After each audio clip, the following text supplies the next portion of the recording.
Right, UFC Vegas 50, joined by my good man Elliot. How we doing, bud? All good, all good.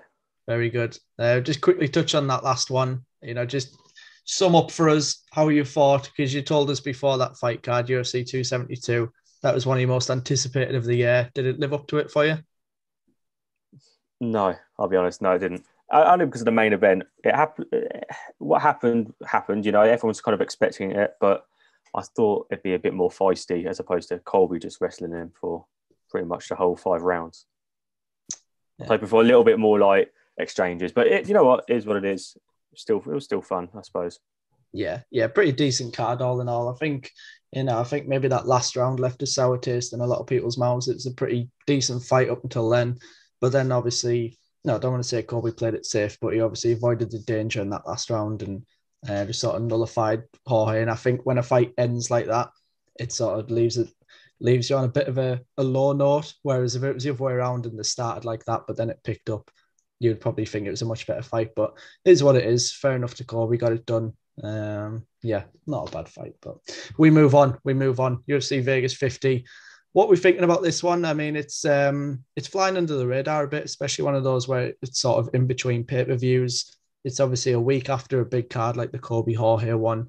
There's not a huge name on it. I think it's fair to say. There's not many names that really pop out to you and say, "Oh, this guy's fighting." Not many people, at the pub who are going to be talking about any of the casuals, things like that. So what we're thinking about this card and are we excited about it or what we're saying? Well, it's the diehards kind of card, isn't it? If you're a fan of the UFC and you watch every fight, every event, this is the card that excites you. And yeah, there's so many fights I'm excited for, but we'll get into that a little bit later. Yeah, absolutely. Well, let's get into it then. We'll work our way up from the card. So starting from the first fight of the main card, working our way up to the main event, because I think we can pretty much touch on every fight on this card, really. There's lots of good ones, lots of fun, interesting matchups. And yeah, let's dig into it.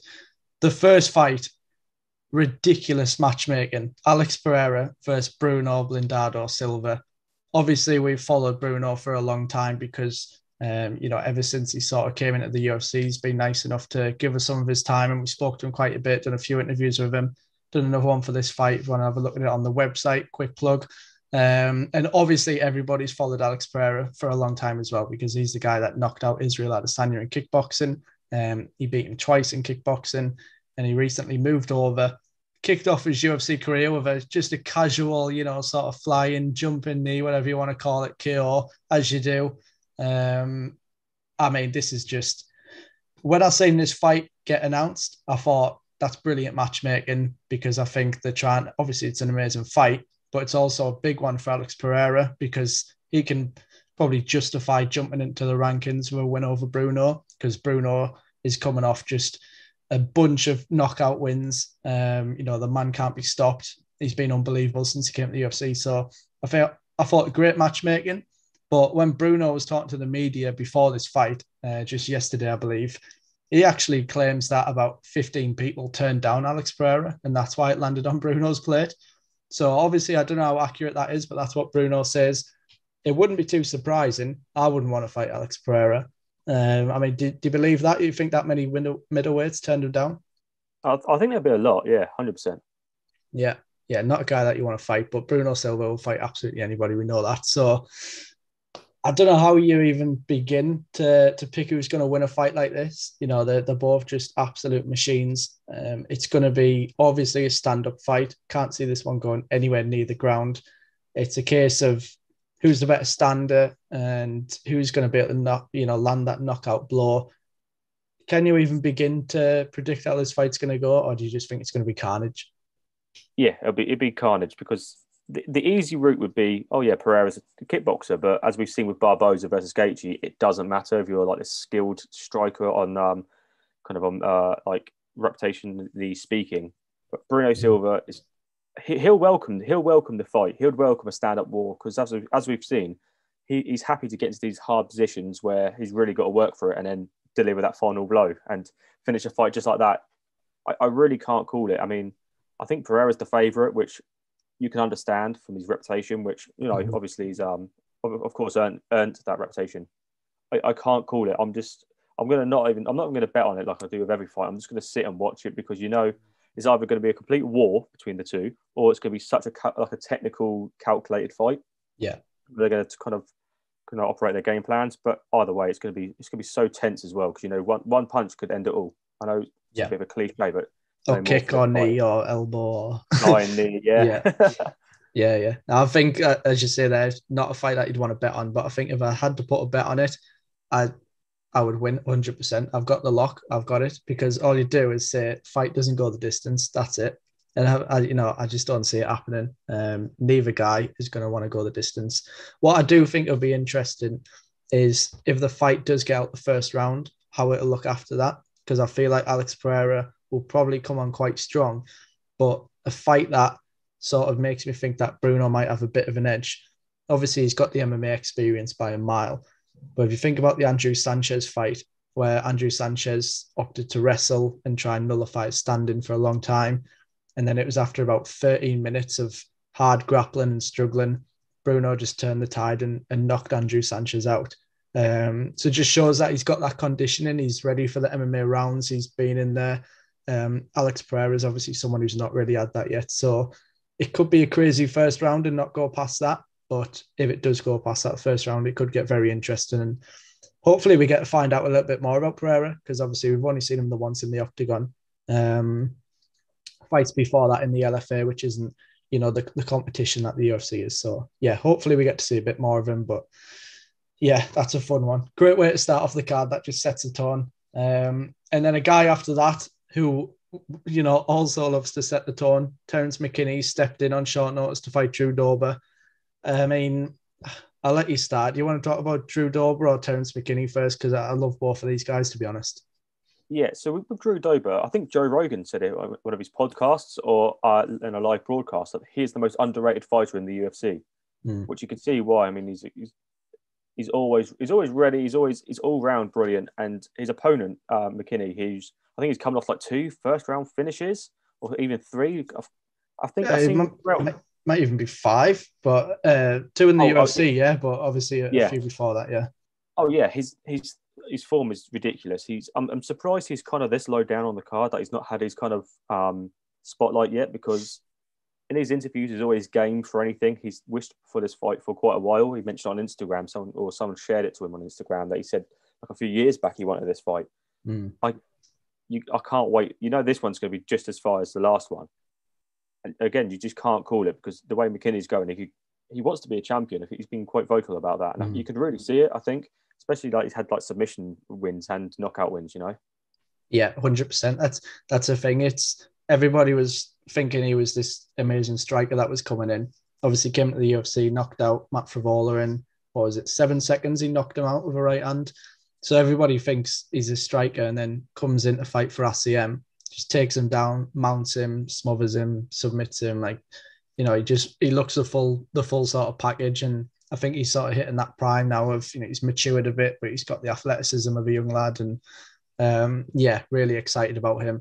Obviously only just fought a couple of weeks back. So you have to wonder about the conditioning a little bit.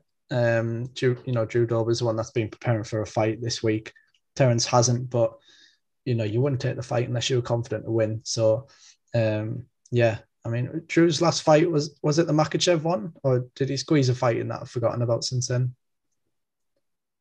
But yeah, Brad Riddell. Yeah, Brad Riddell. Oh, of course, yeah. That was the Makachev fight.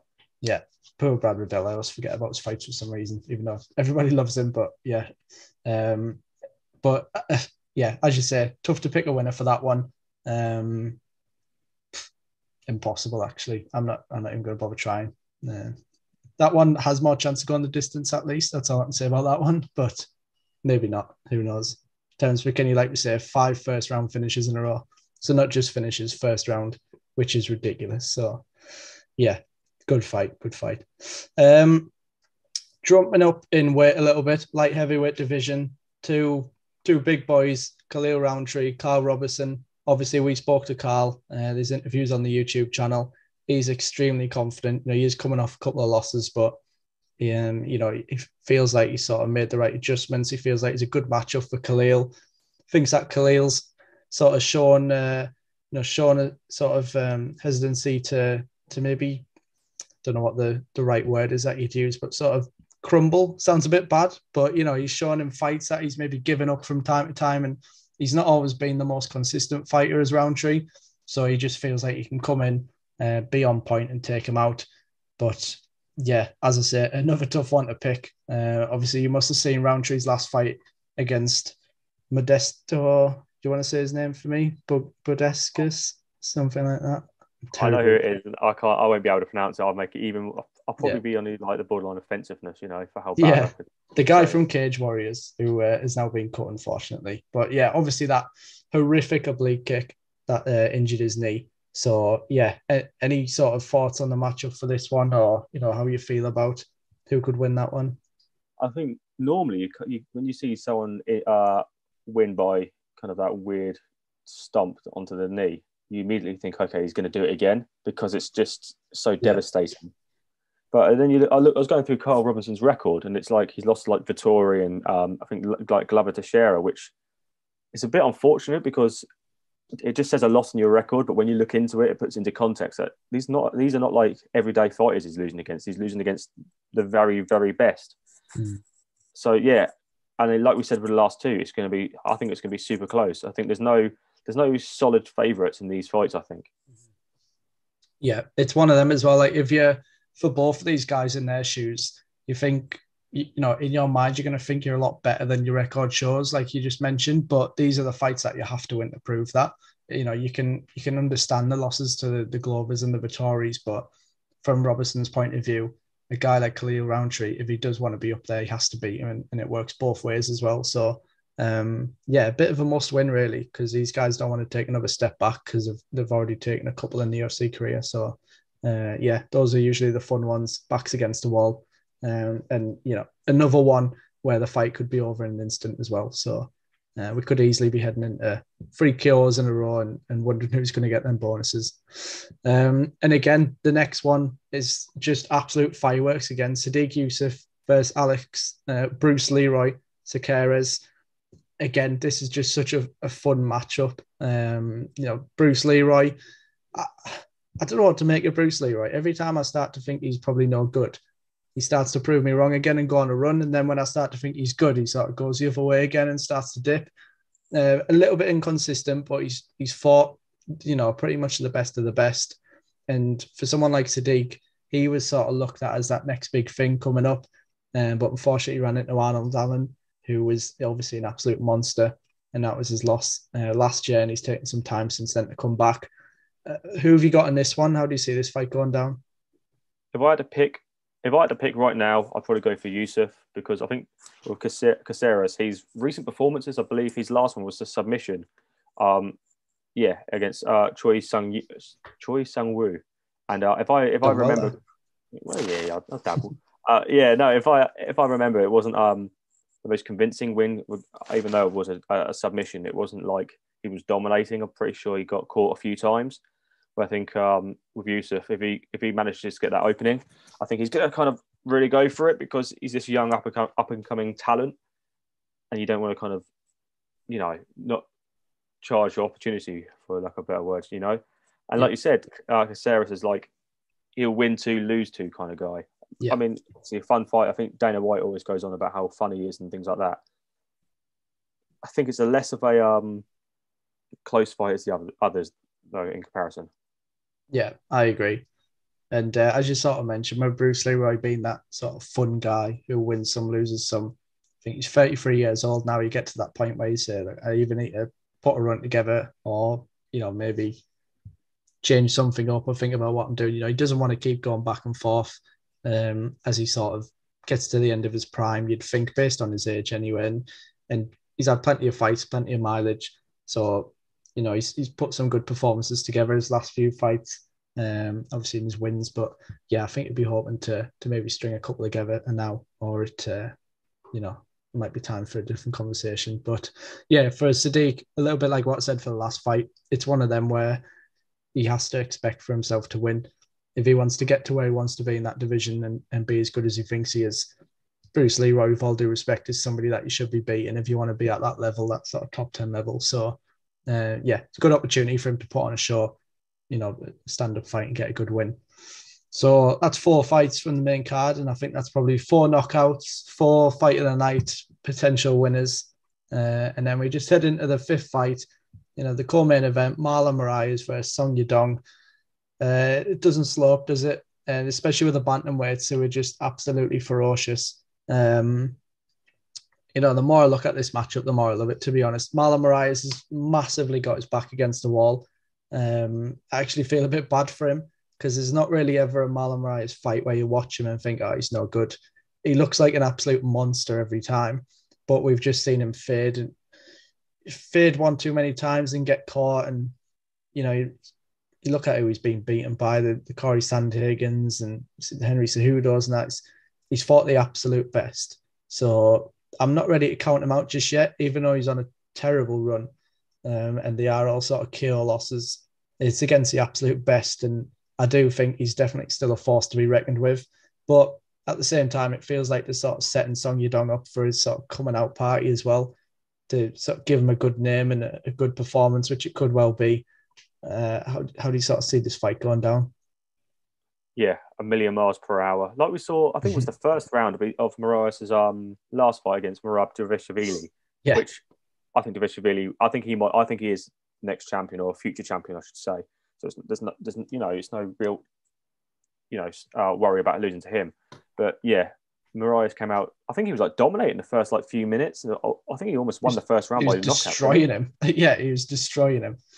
Which it's going to be so fun if he kind of has that same mindset for Song Yadong, who also kind of back to the wall, just starts throwing haymakers every punch, and visually his boxing style was like, it's so easy for the casual fan, Song Yadong, to stand up, just absolute haymakers every shot.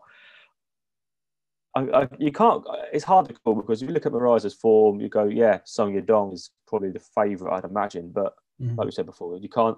You're losing against some of the best, so it's not like it's just anyone.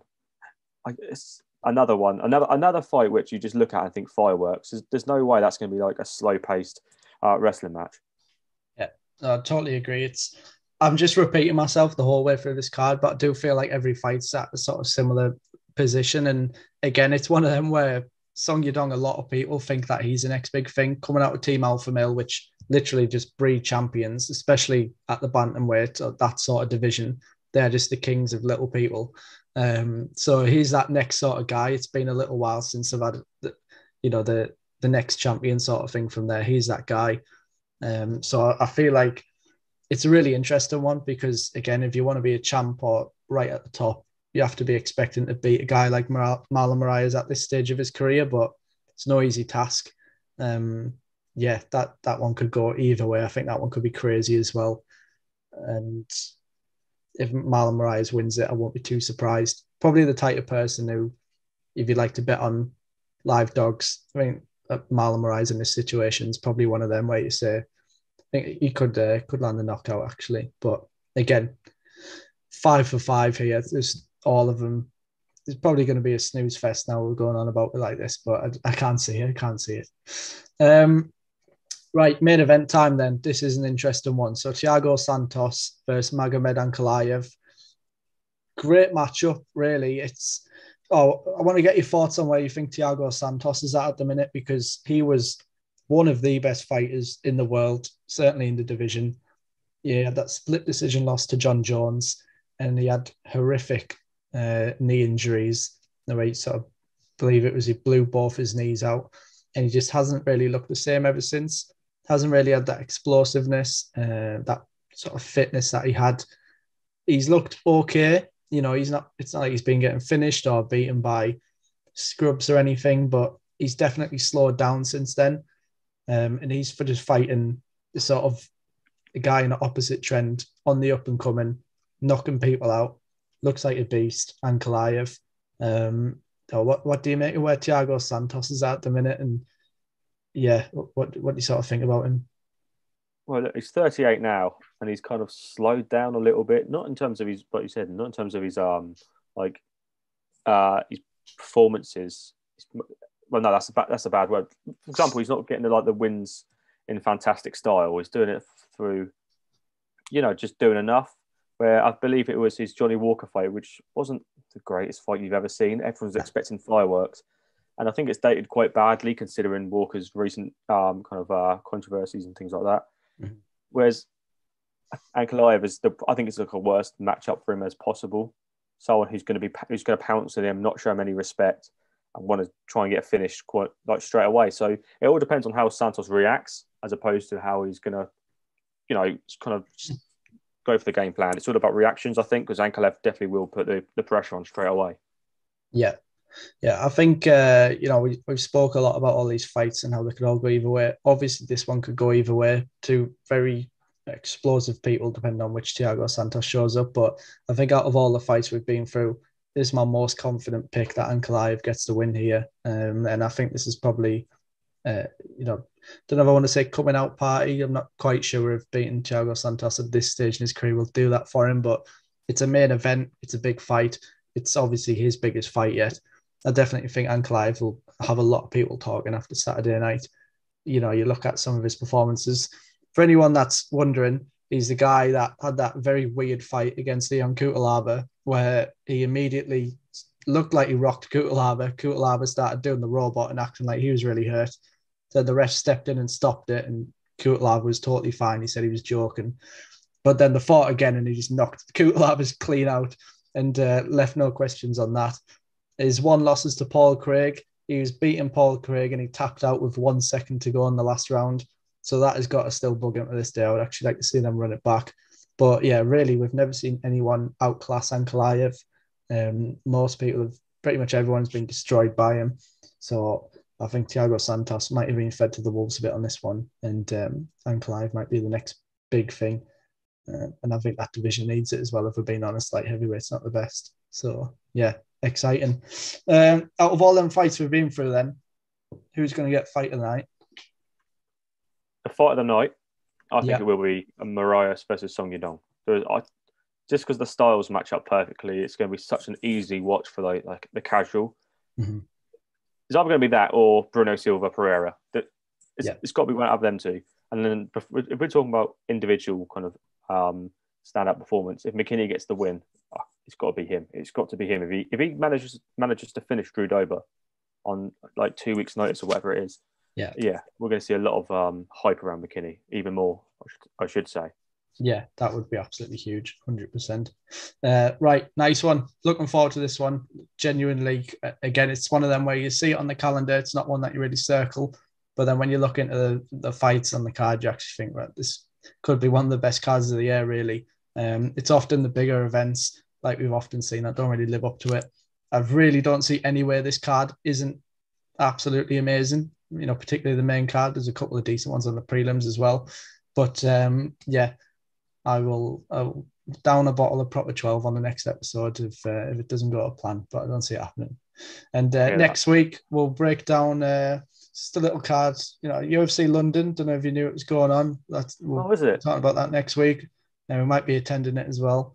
You might get in and fight as well. We'll see how you feel after a couple of beers, see what happens. But, yeah. So looking forward to that one. Right. Cheers, mate. Enjoyed that. And I'll catch you next week. Cheers. Thank you.